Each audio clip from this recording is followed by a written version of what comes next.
Павел Тапузидис и Алексей Алексин. Менавіта гэтыя спрытныя хлопцы, уласнікі Тытунінвест і Інтертабака пілуюць разам з дзяржаўнай фабрыкай Нёман увесь тытунёвы рынок Беларусі. Алексину належаць і знаёмыя ўсім табакеркі, што таксама ёсць незаконнымі манапалістамі на рынку. І ўсё іх было б добра. Але вось беда. Сам рынок мяняецца, і на ім усё большую частку займаюць вейпы і электронныя цыгарэты. Непрыемна, пагадзіцеся. Але нічога. Тут на дапамогу прыходзіць беларуская дзяржава. І рота прадстаўнікоў канцэрну Белзяржхачпром заяўляюць пра тое, што 77% такой прадукцыі уводзіцца ў Беларусь незаконна, што бюджэт губляе болей за 100 мільёнаў рублёў. І рынок тэрмінова трэба што?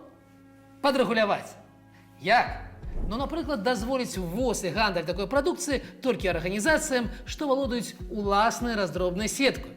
Менавіта такі падыход змешчаны ў праекце новага закону, што рэгулюе гэтую галіну. Згадзіцеся, хораша, элегантна. Карупцыя? Не чулі.